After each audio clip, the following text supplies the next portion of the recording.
Niatnya sama seperti ketika kita mau wudhu. Yaitu sebelum ya mengusap wajah. Dan di sini penulis ya di rukun yang ketiga menggunakan istilah masah.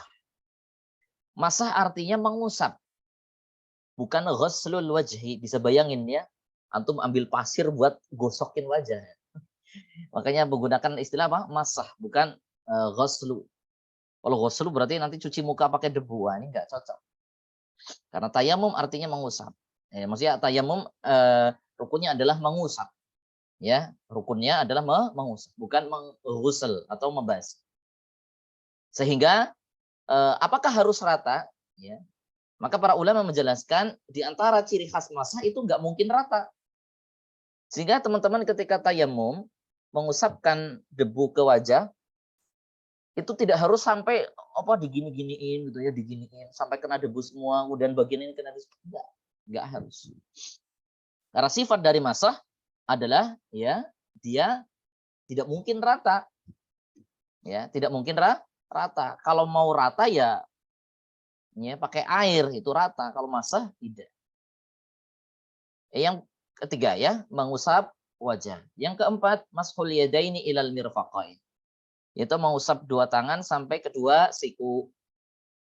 Ya, di dalam mazhab Syafi'i yang muktamad atau yang resmi adalah sampai dua siku. Meskipun ada di antara ya pendapat ulama yang lain ya atau dalam mazhab yang lain ya sampai pergelangan tangan. Ala kulli hal ya itu perbedaan ya muktabar ya. Maksudnya perbedaan yang teranggap sehingga tidak perlu kita saling mencela ya. Sebagaimana mau dengkul dulu atau tangan dulu ketika sholat. Ini enggak selesai-selesai pokoknya. Ya, enggak pernah selesai. Mau baca Al-Fatihah atau diam aja ketika imam sholat jahar. Ini juga permasalahan khilaf yang muktabar. Artinya apa? Ya masing-masing saja. Ya, apa yang menurut Anda dalilnya paling kuat, silahkan diikuti. Nah, namun kalau kita pelajari mazhab Syafi'i yang resmi adalah sampai siku sebagaimana sholat. Nah, kemudian yang terakhir adalah at-tartibu bainal mas'hataini. Tartib yaitu urut ya di antara dua usapan. Ini gampang sekali ya. Cuma dua. Sehingga tidak boleh siku tangan dulu baru wajah. Tidak boleh tangan dulu baru wajah, harus wajah dulu baru tangan. Baik. Kemudian kita lihat sekilas ya video. Ya, video terkait bagaimana cara membasuh ya tayammum.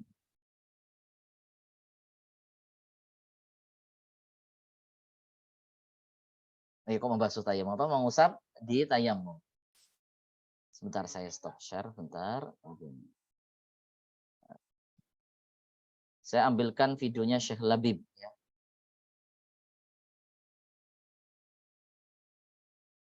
Sudah keluar? Sudah keluar, Mas? Oh, sudah ya. Ya. Ya, semoga streamingnya lancar. Ya, ini suaranya masuk nggak, Mas? Kalau nggak masuk, saya terangkan apa yang dikatakan oleh beliau. Beliau mengatakan at-tayammumu darbatan. Tayamum itu dengan dua pukulan. Ya, dua pukulan.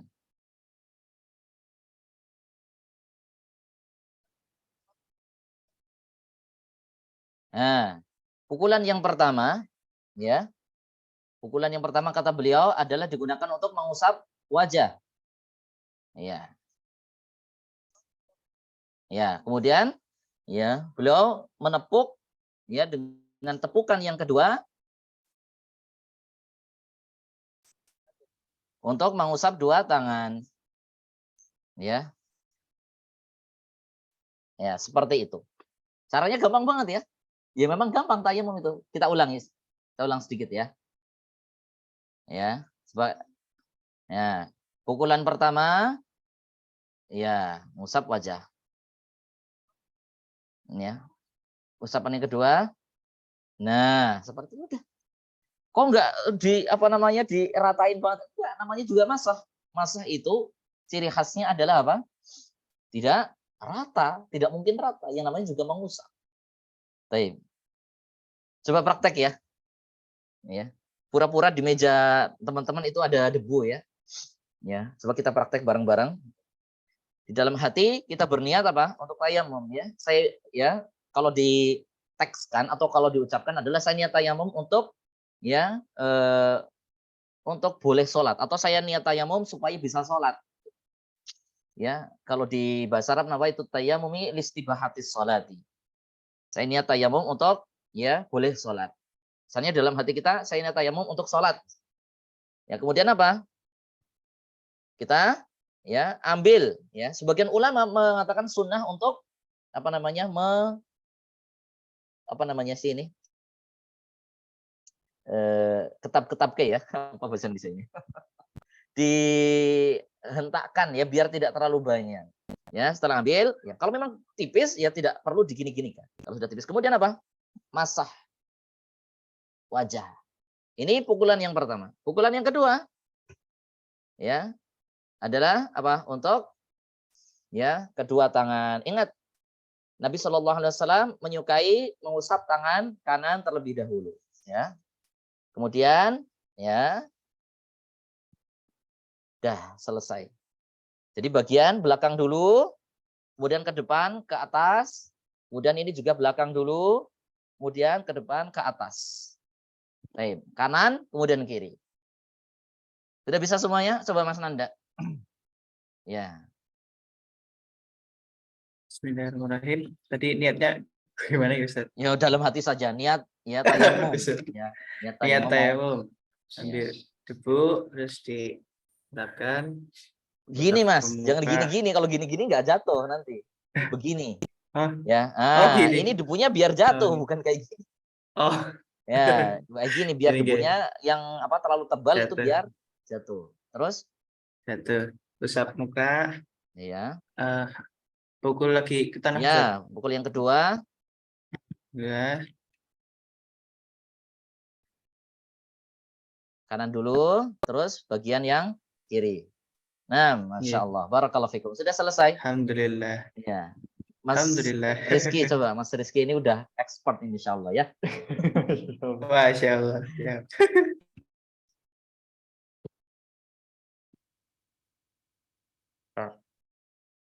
Bulan yang kedua, kanan, betul. Terus yang kiri. Baik. Kelas, Masya Allah. Barakallahu fikum. Ya, sudah. Mas Rizal. Monggo Mas Rizal. Pukulan yang pertama. Ya, kemudian pukulan yang kedua.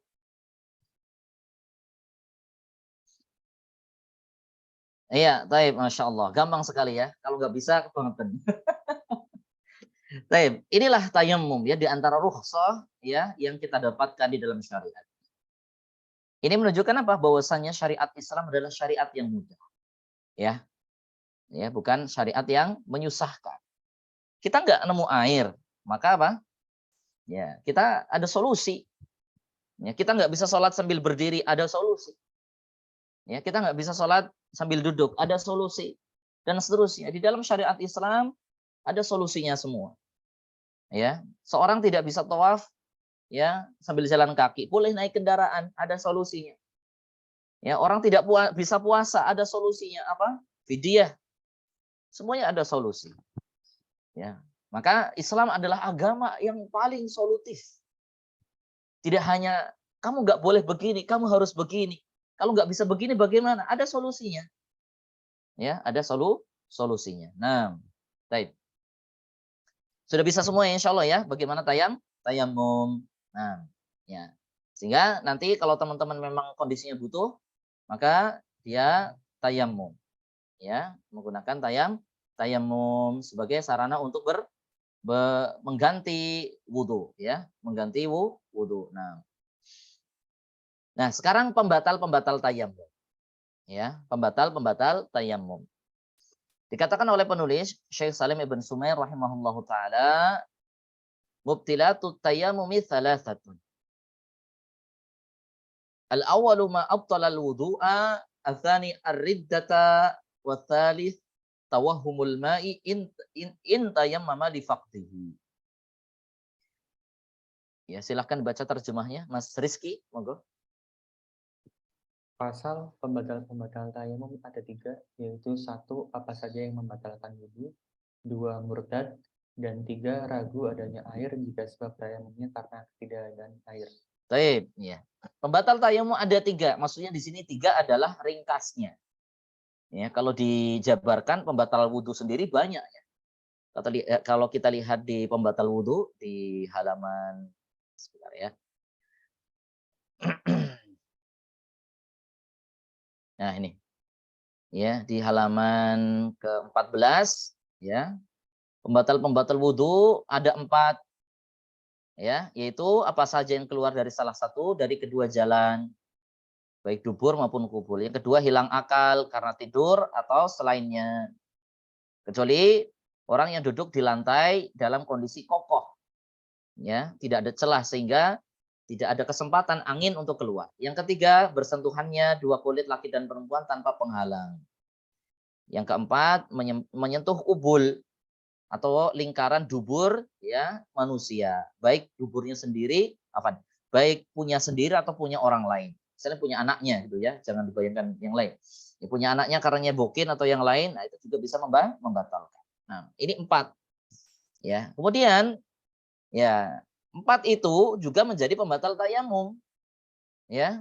Jadi pembatal tayamum ditambah dengan apa? Murtad. Ya. Orang murtad dia batal tayamum. Dia keluar dari Islam. Ya. Yang ketiga, tawahumul ma, ya, ragunya ada air jika sebab tayamumnya karena ketiadaan air. Ya. Yang poin nomor 3 ini hanya berlaku bagi mereka yang tayamum karena tidak ada air.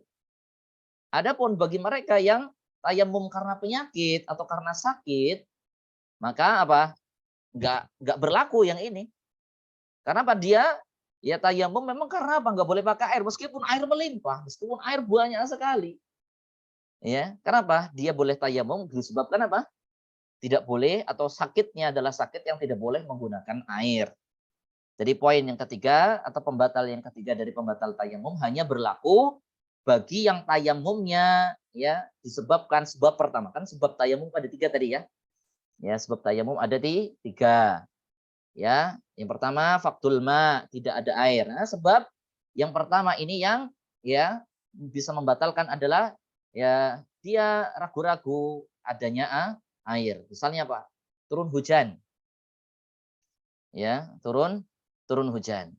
Turun hujan, kemudian apa? Ya, turun hujan kemudian ya, sepertinya ada air atau ya ada suara orang lewat. Misalnya di suatu tempat padang pasir ada kayak suara rombongan orang lewat, pasti kemungkinan dia ada yang bawa air. Karena apa? Bahkan disebutkan dalam beberapa literatur fikih, kalau dia bisa beli, ya dia beli. Ya, kalau dia bisa beli, dia harus beli. Kenapa? Ini menunjukkan adanya air, ya, adanya air. Apalagi kalau dia punya uang dan bisa gunakan untuk membeli air. Tayyib. Ini poin ya pembatal tayamum.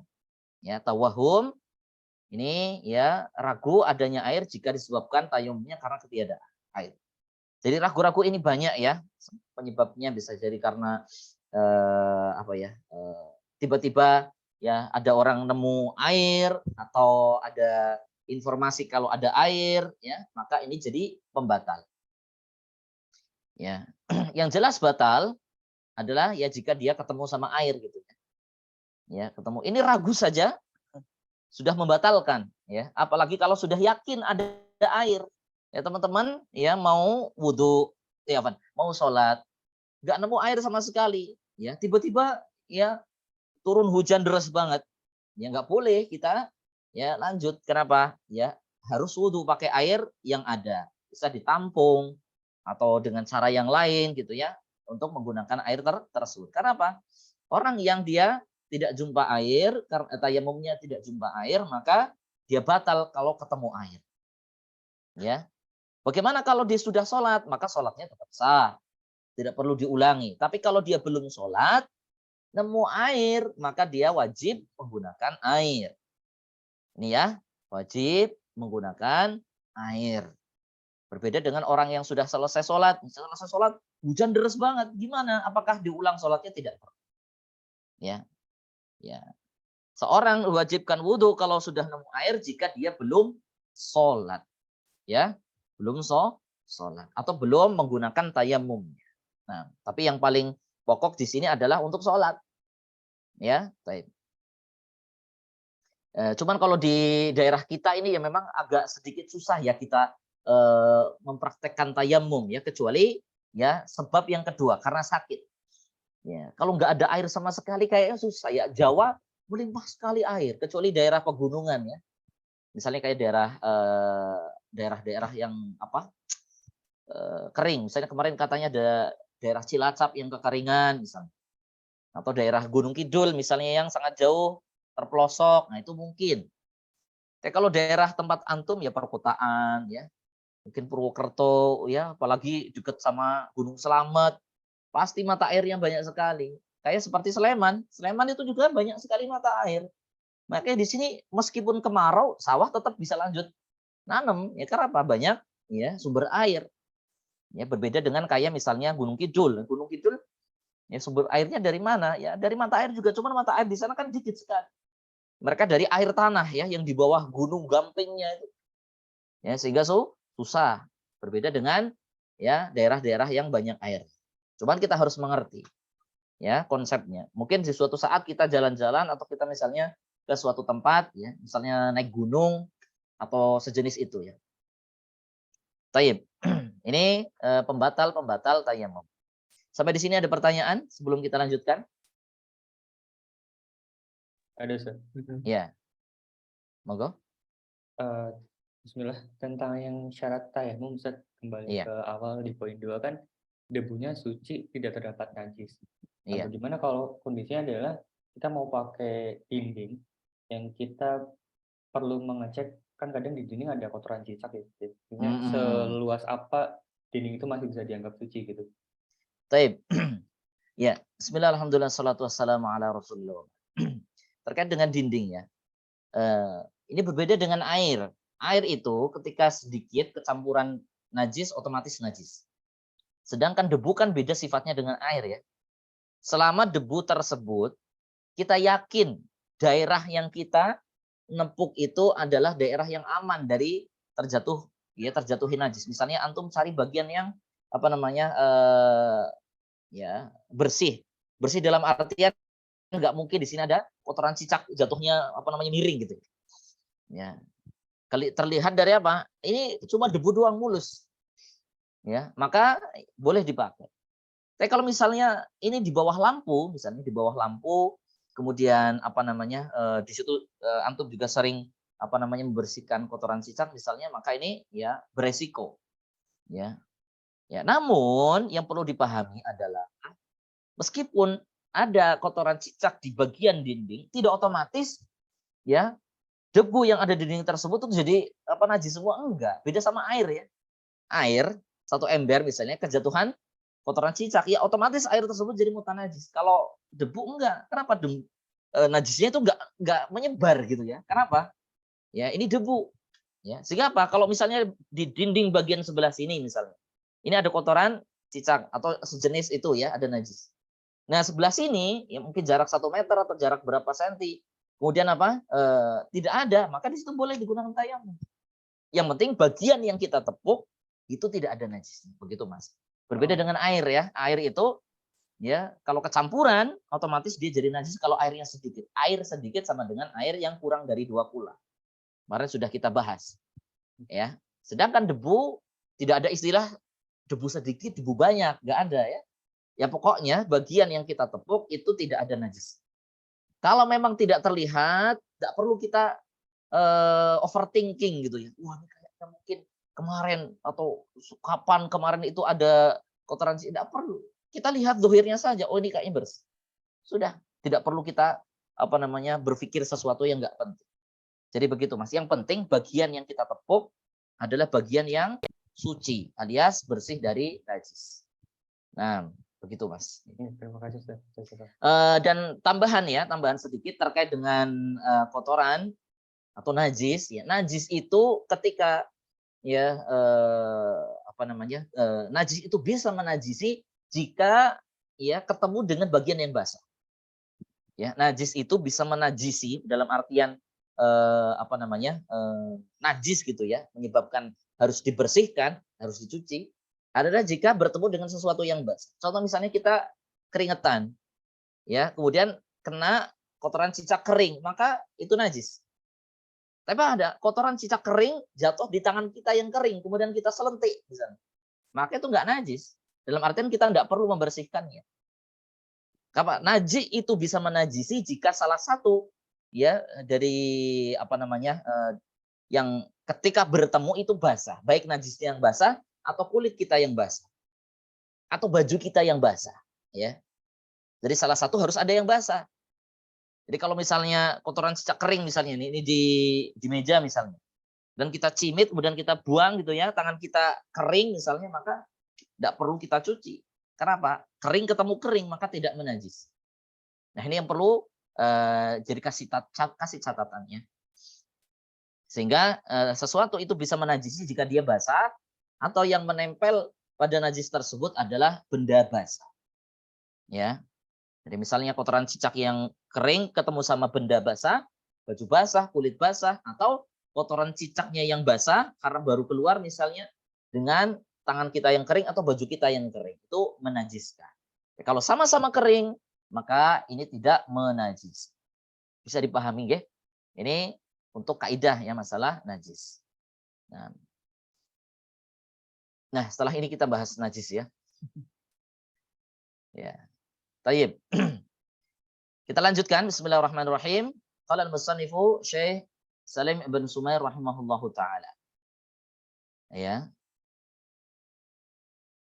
Alladzi yathuru minan najasati thalathatun. Al-khamru idza takhallalat bi nafsiha wa thani jildul maitati idza dubigha wa thalith ma sara hayawanan. Silakan dibaca Mas Nanda lagi Mas. Artinya ya Ustaz? G artinya. Ya. Yang bisa menjadi suci dari najis ada 3, yaitu 1. Khamar, arak yang berubah dengan sendirinya menjadi cuka. 2. Kulit bangkai jika disamak. Dan 3. Binatang yang disembelih. Ini salah terjemah ya. Ya, ini mana kata-kata sembelih nggak ada. Soro di sini menjadi ya, sesuatu yang menjadi hewan. Nah, nanti saya terangkan. Pasal yang berikutnya adalah ya, benda menjadi suci ya, ada 3 cara. Yang pertama, benda najis ya. Benda najis itu bisa jadi suci dengan melalui 3 cara. 1, dia ya khamar menjadi khamar menjadi cuka. Ya, ada proses yang namanya apa namanya? Saya lupa ya nama istilah kimiawinya. Cuma Pak khamar ketika disimpan dalam waktu yang sangat lama itu bisa hilang ya kadar alkoholnya dan berubah menjadi cuka. Ya. Nah, kalau sudah menjadi cuka, maka dia sudah tidak najis lagi. Karena Pak cuka boleh dimakan. Ya, Nabi Shallallahu alaihi wasallam ya suka makan pakai cuka. Ya, cari ada hadisnya ya. Ada hadisnya Nabi Shallallahu alaihi wasallam sebaik-baik fermentasi. Mungkin ya, cuman fermentasi itu kan menyebabkan jadi ada alkohol. Ya, ini bukan ya. Ini lebih dari sekedar fermentasi. Ya, bukan hanya sekedar fermentasi. Ini fermentasi yang menyebabkan jadi hilang kadar alkoholnya. Kemudian ya Nabi Shallallahu alaihi wasallam pernah mengatakan sebaik-baik lauk adalah cuka, ya. Atau kama qala Rasulullah, atau sebagaimana disebutkan oleh Rasulullah. Nanti bisa dicari hadisnya. Ya. Ini luar biasa sekali ya. Kita makan cuka ya, saya terus terang jarang sekali ya makan cuka ya, atau memakai cuka di dalam makanan karena saya nggak suka. Ya, tapi Nabi Shallallahu alaihi wasallam suka ya. Dan itu sesuatu yang jibili sehingga tidak boleh makan suka sunnah, ya tidak begitu. Ya, tidak begitu. Kenapa Nabi memang suka? Ya, memang Nabi Shallallahu alaihi wasallam suka. Nah, ini khamar ketika menjadi cuka. Yang kedua, kulit bangkai jika sudah disamak. Disamak itu apa? Artinya dikelet ya, kalau orang Jawa bilang dikeleti, kemudian dibersihkan dari sisa-sisa daging. Dengan cara apa? Ya, kalau di tempat kita biasanya menggunakan kotoran burung, ya, kotoran burung dara atau dicuci, atau dengan cara apapun. Yang penting apa? Sisa-sisa daging yang tertinggal ya di kulit tersebut itu hilang. Maka kulit ya hewan ya atau bangkai, ini malah bahkan bangkai itu jadi suci. Misalnya ada sapi mati tidak disembelih, maka kulitnya ini bisa diambil, bisa dimanfaatkan ya. Caranya dia apa? Disamak.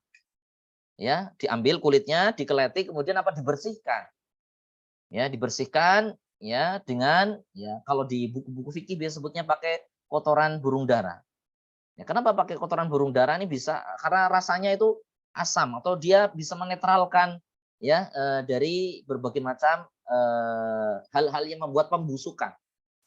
Ini apa kotoran burung dara. Atau bisa menggunakan ya zat-zat kimia yang lain juga boleh. Yang penting intinya apa?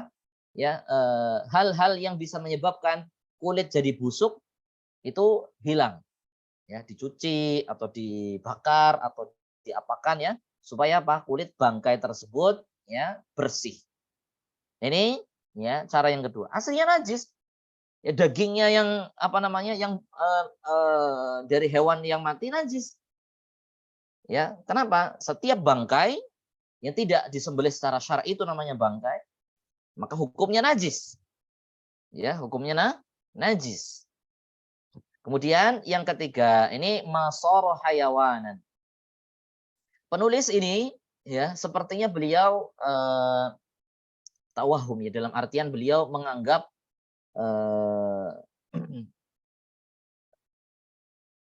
belatung ya apa namanya sesuatu dari misalnya najis bangkai itu kalau sudah jadi belatung maka jadi suci. Cuma di sini secara penjelasan biologi itu bukan perubahan ya dari daging menjadi belatung. Ya, karena belatung itu sendiri bukan dari daging, tapi dari telur lalat yang hinggap di daging. Sehingga ya berdasarkan kemarin kita diskusi ya, Ustadz Agus memberikan ta'lik ya, secara biologis ya ini tidak masuk. Ya, meskipun kita katakan belatung ya suci. Kenapa belatung? Ya dalam hal ini belatung gitu ya yang ada di bangkai itu dia suci statusnya. Ya, kemudian jadi lalat dan seterusnya ya. Ya. Tapi bukan maknanya apa? Belatung itu berasal dari daging. Kenapa? Belatung itu berasal dari telur lalat. Sehingga poin yang ketiga ini ya, penulis sepertinya apa ya? Kalau berdasarkan ilmu biologi zaman sekarang ya, itu tidak mungkin daging tiba-tiba jadi belatung, pasti ada lalatnya. Nah, ini yang mungkin kita katakan kurang tepat. Sehingga di sini yang apa namanya? Yang menyebabkan najis itu jadi suci ada dua, ya. Tanpa ada perdebatan. Yaitu apa? Khomer ketika jadi cuka, kemudian ya kulit binatang atau kulit bangkai apapun kecuali ya babi dan anjing. Ini nggak bisa disamak. Ya, ini nggak bisa ya. Bangkai apapun, bahkan bangkainya apa namanya harimau misalnya dan seterusnya. Ya, sebagian mengatakan itu bisa jadi suci jika disamak. Ya, samak itu artinya dibersihkan. Ya, dibersihkan dengan media-media yang menyebabkan apa kotoran yang tersisa di kulit tersebut ya itu hilang. Sehingga kulitnya bersih. Ya, kulitnya bersih. Kemudian ala kulli hal ya secara hukum ya hewan-hewan selain hewan yang dimakan itu terlarang. Itu apa namanya? Dosa tersendiri. Ya. Tidak boleh kita misalnya membunuh harimau untuk diambil kulitnya. Ya. Ini secara hukum negara ini nggak boleh. Dan hukum negara, hukum pemerintah itu wajib kita taati selama itu bukan perkara maksiat. Seperti apa? Masalah lampu merah, ya, masalah penggunaan helm. Itu kan nggak ada dalilnya. Apa dalilnya pakai helm ketika naik motor? Nggak ada. Ya, namun apa? Itu aturan pemerintah untuk kemaslahatan, maka wajib untuk kita taati. Ya, maka sebagian ulama mengatakan orang yang tidak pakai helm atau tidak punya SIM ketika naik motor itu bermaksiat kepada Allah Subhanahu wa taala. Karena dia apa? Karena dia melanggar aturan pemerintah. Dalilnya apa? Ya ayyuhalladzina amanu athi'ullaha wa athi'ur rasuli ya wa athi'ur rasula wa ulil amri minkum. Wahai orang-orang beriman, taatilah Allah dan taatilah Rasulnya.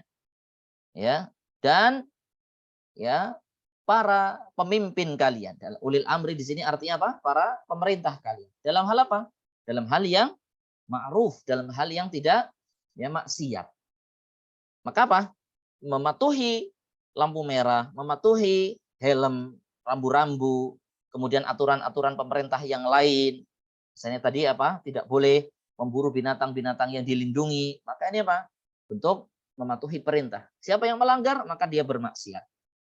Ya, maka dia bermaksiat. Waliyadzubillah. Makanya dulu ya saya nggak berani keluar kalau belum punya SIM. Rasanya itu was-was. Kenapa? Rasanya lagi bermaksiat di atas jalan gitu ya. Ya. Baik. Ini yang perlu ya kita kasih perhatian ya. Ya, jadi teman-teman yang belum punya SIM ya coba bikin SIM ya. Kalau masih pakai model lama gitu ya. Ya, semoga bisa niru ya polisi di Bantul yang sudah meremake ya ujian SIM yang bagus. Ya memang ya lucu ya. Maksudnya ujian itu kan berdasarkan realita gitu. Realita apa kita belok-belok pakai angka 8 di lapangan gitu ya, kecuali menghindari polisi. Nah itu mungkin. Tapi kalau realita di jalan beneran gitu ya, kita hampir nggak ketemu gitu. Ini orang ngapain ya, kurang kerjaan bikin angka 8 ketika di jalan. Tapi ala kulli hal ya mungkin itu aturan lama ya. Dulu mungkin ada kasus ya, udah dijadikan sebagai bahan untuk ujian, tapi ya wallahu taala alam ya kenapa bisa demikian. Ya, sekarang dievaluasi. Nah, itulah aturan manusia ya. Bisa diedit, ya, bisa dievaluasi. Aturan Allah tidak bisa. Nah, karena apa? Aturan Allah Subhanahu wa taala itu apa? Ya, relevan ya, likulli waqtin wa zaman. Jadi di setiap waktu ya likulli zamanin wa makan ya, di setiap waktu dan tempat. Itulah aturan Allah ya. Sehingga kita jumpai aturan-aturan Allah Subhanahu wa taala baik dalam Al-Qur'an maupun sunnah ya itu senantiasa relevan. Ya, jika orang-orang yang mengikutinya orang-orang yang tunduk kepada syariat, bukan orang yang penuh dengan hawa nafsu. Seperti para LGBT yang ingin apa namanya? Waliyadzubillah ya. Mereka ingin merusak ya dalil-dalil ya terkait dengan legalnya LGBT. Ya, seperti apa kaum Nabi Lut, kemudian apa namanya terkait dengan Amrod gitu ya. Ya, memang ada dalil terkait dengan amrod. Ya, amrod artinya pemuda yang belum tumbuh jenggotnya, ya, yang ganteng gitu ya. Ini bisa menimbulkan syahwat.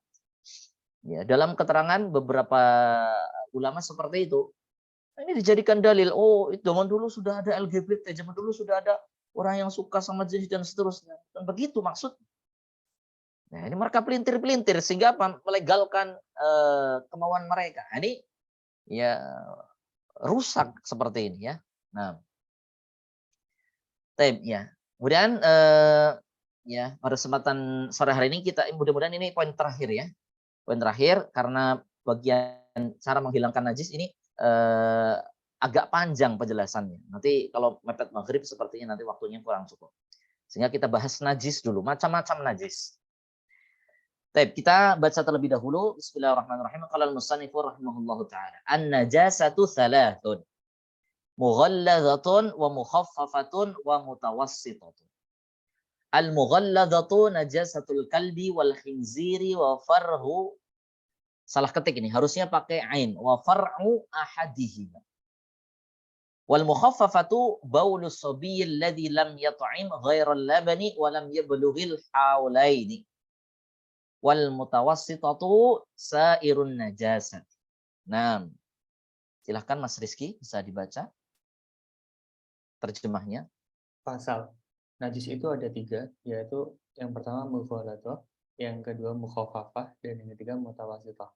Mughalathah adalah najis anjing dan babi beserta anak-anaknya. Mukhafafah adalah kencing bayi yang belum makan apapun selain ASI dan belum mencapai 2 tahun. Dan mutawasithah adalah najis selain keduanya. Nah, baik. Kita bahas satu-satu ya. Ya. Mungkin ada yang bertanya, ini pembagian semacam ini dari mana? Apakah ada dalilnya? Jawabannya nggak ada. Ya, Nabi tidak pernah mengatakan an-najasatu thalathun. Najis itu ada 3. Tidak dijumpai. Ya. Nah, terus ini pembagian seperti ini dari mana? Nah, inilah pentingnya kita ngaji ya. Supaya kita nanti tidak kepater ketika ditanya oleh orang. Karena ini juga ya berkaitan dengan pembagian-pembagian yang lain di dalam masalah ilmu. Misalnya masalah tauhid dibagi jadi 3. Sebagian orang-orang yang tidak suka dengan dakwah tauhid, mereka mengatakan yaitu trinitas tauhid itu siapa yang bikin-bikin. Jadi menyebut tauhid ada 3 disebut trinitas tauhid. Ini gimana ceritanya? Ya mereka seperti katrok begitu ya. Kayak nggak jumpa di buku-buku fikih, taksim atau pembagian-pembagian semacam itu. Padahal apa? Ini contohnya saja. An-najasatu thalathun. Najis itu ada 3. Apakah kita sebut trinitas najis? Oh, yang enggak. Ya. Kenapa? Kenapa para ulama membagi jadi 3 macam? Kalau kita lihat di buku-buku fikih yang lain mungkin enggak ada pembagian semacam ini.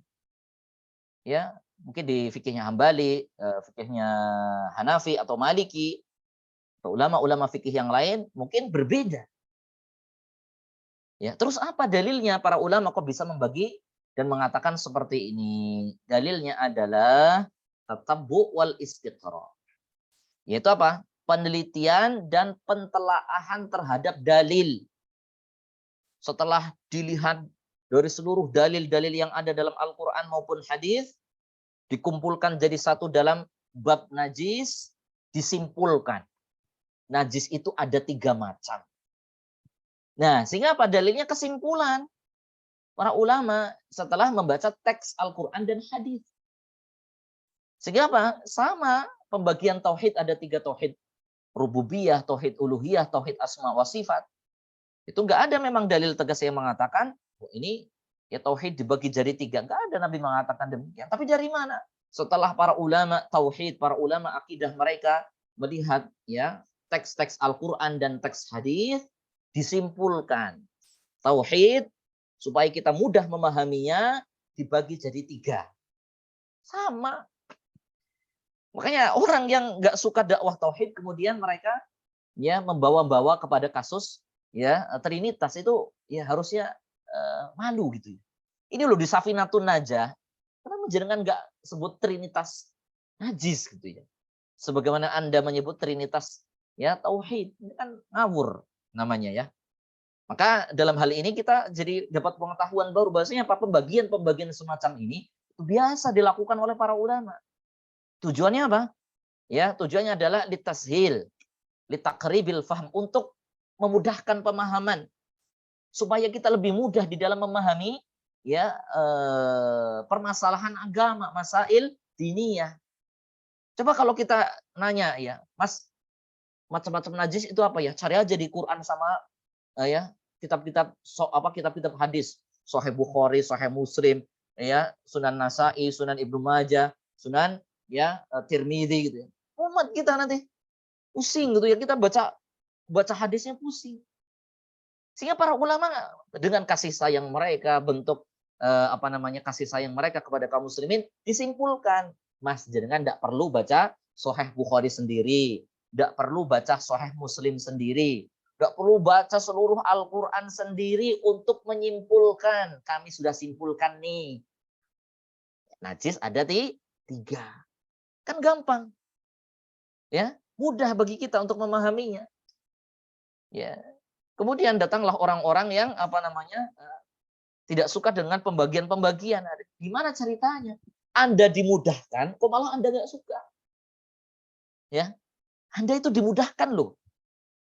Ya, dikasih ya jalan yang lempeng sama ulama. Ibaratnya begini. Ya, Al-Qur'an dan As-Sunnah itu adalah ya padang pasir yang sangat luas. Ya, kita mau menuju ujungnya. Ya. Ujungnya adalah apa? Amal. Ya, ujung dari kita belajar Al-Qur'an dan Sunnah adalah amal. Kira-kira kalau kita tidak dikasih petunjuk ini lewat mana? Sampai enggak teman-teman? Misalnya teman-teman dilepas di misalnya gurun Sahara misalnya. Ya, belum tentu kita bisa lepas. Kita capek untuk membacanya, kita nggak ngerti, nggak punya alatnya, ya. Maka para ulama ngasih tahu jalan ini loh, Mas, ikutin jalan ini nih. Nah, nanti jenengan sampai di amal, jenengan bisa beramal. Ikutin jalan ini, nanti jenengan sampai di amal. Itulah tugas para ulama. Sehingga buku-buku matan semacam ini itu adalah isi kesimpulan dari teks-teks Al-Quran dan hadis. Tujuannya apa? Supaya kita dikasih jalan yang gampang sama ulama. Afwan, ini tambahan sedikit ya. Ya, biasanya apa? Orang-orang yang mungkin belum belum sampai pada taraf belajar seperti ini, mudah sekali menyalahkan. Ya, mudah sekali menyalahkan. Sebaliknya juga ya, mungkin sebagian ikhwan atau sebagian orang yang biasa belajar Al-Qur'an dan As-Sunnah secara langsung mengatakan, "Wah, ini buku fikih apa nggak ada dalilnya?" Gitu. Masa belajar agama aku nggak pakai dalil? Ini omongannya ulamamu saja seperti itu. Nah, ini juga keliru. Ini para ulama mereka nggak ngarang ini. Mengatakan an-najas satu salatun, mereka nggak ngarang, mereka nggak bisa ngarang. Ya, nggak bisa mereka ngarang najis itu ada 3 macam. Ya, terus dari mana? Mereka setelah melakukan penelitian disimpulkan najis itu ada 3. Baik. Fahimtum ya? Mudah-mudahan bisa dipahami. Baik, yang pertama al-mughalladhah. Mughalladhah ya artinya najis berat. Ya, ghalladhah ya, ghallidh artinya berat. Apa itu najis mughalladhah? Yaitu najisnya anjing, babi dan keturunan keduanya atau salah satunya. Misalnya anjing sama babi kawin kemudian mengeluarkan anak misalnya. Tapi saya nggak tahu itu bisa atau enggak ya. Ya. Atau misalnya apa? Babi kawin sama kijang. Nah, kijangnya nanti anaknya najis. Misalnya anjing kawin sama kuda misalnya itu. Kalau misal, ya ini misal saja. Maka anaknya nanti juga najis. Baik. Dan najisnya anjing dan babi ini adalah seluruh tubuhnya. Seluruh tubuhnya. Kenapa? Ya, sebagian ulama ya ada yang mengatakan tidak. Ingat ya kalau pembahasan najis seperti ini salah satu permasalahan ijtihadi. Di sebagian ulama mengatakan ada yang mengatakan anjing tidak najis, ada. Ya. Namun kita ambil pendapat yang berhati-hati. Ini paling hati-hati. Kenapa kok anjing atau babi ini ya bisa najis seluruh tubuhnya? Karena dia menjilati tubuhnya. Enggak air liur itu ya bisa nempel pada seluruh tubuhnya. Ini najis mughalladhah. Tidak bisa dilebarkan ke lain ya. Misalnya najisnya kuda, najisnya dan seterusnya, nggak bisa. Ini apa? Babi dan anjing. Dan keturunan keduanya atau salah satu dari keduanya. Baik. Yang kedua, al-mukhaffafah. Mukhaffafah artinya ringan. Najis yang ringan. Ya khaffafa yukhaffifu takhfif artinya ringan. Itu apa? Baulus sabiyyi. Air kencing bayi laki-laki. Ya, as-sabi di sini bayi laki-laki. Alladzi lam yat'im ghairal laban, yang dia tidak memakan kecuali atau ya dia tidak mengkonsumsi kecuali air susu ibunya atau ASI. Ya. Sehingga dia makanan yang masuk pada dirinya baru ASI. Ya, tidak ada yang lain. Ya, kalau sekarang ya usia 1 sampai 6 bulan ya, karena MPASI atau makanan pendukung ASI baru dikasih setelah 6 bulan. Itu kalau ya ibu-ibu zaman sekarang. Kalau dibawa ke desa cerita beda ya. Simbah itu pengen ngasih ini, pengen ngasih itu. Makanya ya nanti kalau Mas Nanda punya anak dibawa ke kampung itu ya pasti simbahnya ya ngomong, kemarin dulu kamu aja baru 2 bulan dikasih pisang, dikasih ini, dikasih itu, nggak apa-apa ya, masa ini dikasih pisang nggak boleh. Ya karena pengetahuan orang zaman dulu kan mungkin ya berbeda dengan kita sekarang. Secara medis ya, anak baru boleh diberikan selain ASI setelah 6 bulan. Sehingga bayi laki-laki sebelum umur 6 bulan maka najisnya najis mukhafafah. Ya, namanya najis mukhafafah. Cuma ini. Dan dia belum sampai usia 2 tahun. Sehingga kalau sebelum usia 2 tahun masih minum ASI tok, belum tambah MPASI, maka statusnya sama. Tapi kalau apa? Belum sampai 2 tahun, cuma udah kasih MPASI, berarti apa? ASI plus yang lain. Nah, ini ya sudah tidak mukhafafah lagi. Jadi ada 2 ya. Mukhafafah itu bayi laki-laki yang masih minum susu. Ya, susu ibunya tanpa yang lain. Syarat yang kedua, dia belum berumur 2 tahun. Sehingga kalau salah satu di antara 2 ini batal, maksudnya apa? Oh, ini nggak cuma minum susu, pakai apa? Oh, pisang juga. Oh, berarti nggak mukhafafah lagi, bukan najis ringan lagi. Ya. Atau misalnya apa? Bayi ini masih minum ASI belum usia 2 tahun. Ya. Tapi apa? Ini sampai usia 2,5 tahun masih ASI tok misalnya. Ini kalau seandainya ada. Maka ini bukan mukhafafah lagi. Kenapa? Aturannya sebelum 2 tahun. Kalau sudah lepas dari 2 tahun tidak mukhafafah lagi. Tayyib. Tapi saya kira nggak ada ya. Mungkin ada cuman jarang sekali ya. ASI buang sampai usia 2 tahun itu kasihan ya, pasti anaknya kurus ya. Kemudian najis mutawassithah. Apa najis mutawassithah? Yaitu sairun najasat. Selain kedua najis tadi. Ya, najisnya apa? Air kencing anak perempuan, najis darah, kemudian najis kotoran kambing, kotoran cicak, ya, dan lain-lain, ya, dan lain-lain. Nah, masing-masing dari 3 macam najis ini caranya berbeda untuk membersihkannya. Ya, masing-masing caranya berbeda untuk membersihkannya. Tidak ya sama. Nah, bagaimana caranya? Insya Allah kita akan bahas di pertemuan berikutnya ya. Karena ini cukup panjang dan supaya nanti tidak kepotong ya. Karena 7 menit buat jelasin cara membersihkan najis, saya kira nggak cukup ya. Mudah-mudahan nanti kita bisa tampilkan video ya. Sehingga apa namanya? Lebih menambah pemahaman insya Allah. Nah, mungkin sampai di sini dulu Mas Nanda dan Mas Rizky dan Mas Rizal ya terkait dengan macam-macam najis. Dan ingat ya banyak orang teledor dengan masalah najis karena dia tidak tahu. Ya, dia tidak tahu. Ya. Dan yang lebih mengerikan adalah ketika dia tidak bisa ngerkso najis, terutama najis air kencing ya. Ya. Bahkan Nabi SAW pernah menyebutkan ada satu orang yang disiksa dalam kuburnya gara-gara apa? Tidak bisa ya ngerekso, menjaga dirinya dari cipratan air kencing. Ini masalah dengan apa? Najis. Ya.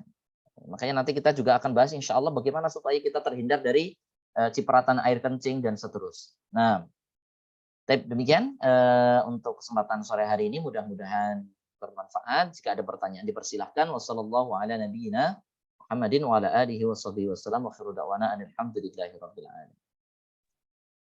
Alhamdulillahirrabbilalamin. Jazakumullah khair Ustaz atas penjelasannya. Baik, kita masuk ke sesi tanya jawab. Bagi teman-teman yang ingin bertanya, dipersilahkan. Monggo, Maman. Ya, terima kasih Nanda, terima kasih Ustaz untuk penjelasannya.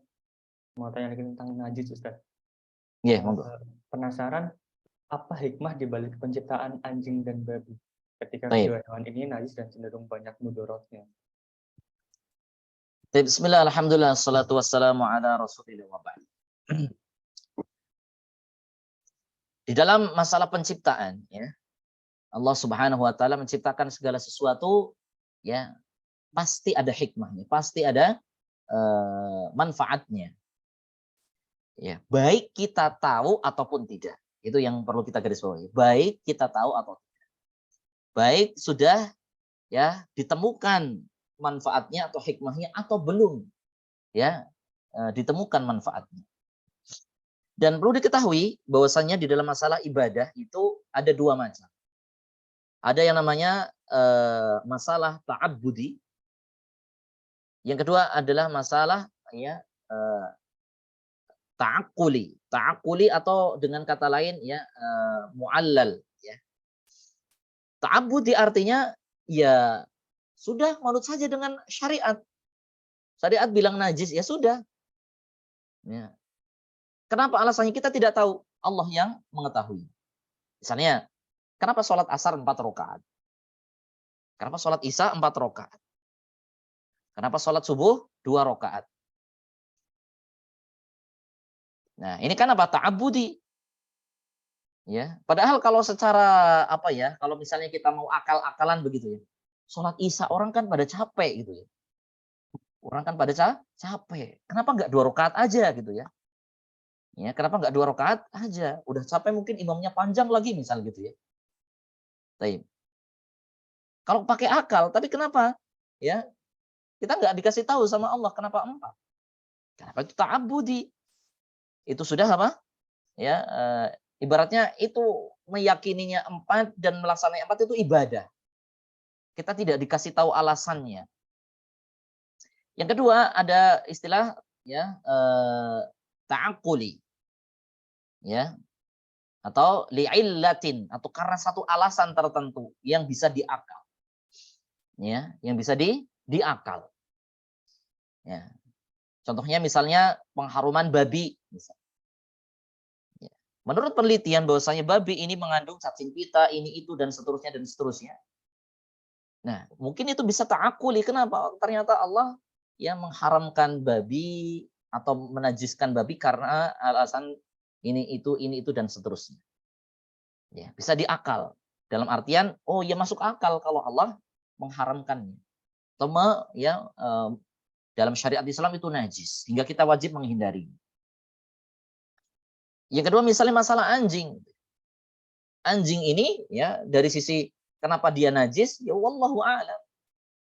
Ya, secara apa namanya? Secara ta'akuli ya, kalau saya pribadi belum tahu. Tapi perlu diketahui bahwasanya masalah anjing ini dirinci. Ya. Ya, ketika bukan masalah najis. Ya, ketika bukan masalah najis. Contoh misalnya dalam masalah berburu. Berburu dengan anjing hukumnya boleh. Ya, jika anjingnya adalah anjing yang terlatih. Ya, anjingnya adalah anjing yang terlatih. Kalau anjing liar digunakan untuk berburu tidak boleh. Dan bedanya apa? Disebutkan oleh para ulama, anjing yang terdidik, anjing yang terlatih ya terdidik. Anjing yang terlatih adalah anjing yang memang apa? Dia berburu untuk tuannya.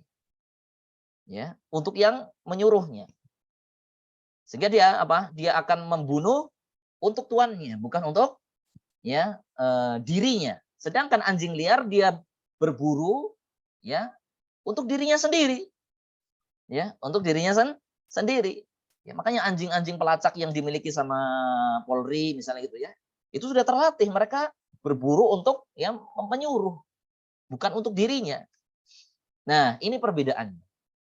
Maka dalam masalah ini para ulama menyimpulkan anjing saja yang terlatih dengan yang tidak itu hukumnya bisa berbeda. Apalagi orang. Apalagi manusia. Orang yang memiliki ilmu dengan orang yang tidak memiliki ilmu sama. Ya, kedudukannya di sisi Allah Subhanahu wa taala. Orang anjing saja bisa berbeda, apalagi manusia. Ya, anjing yang terlatih punya ilmu, ya, ilmu untuk mengetahui ya, ini untuk tuannya, ya. Ini caranya apa mengendus dan seterusnya ya, karena terlatih.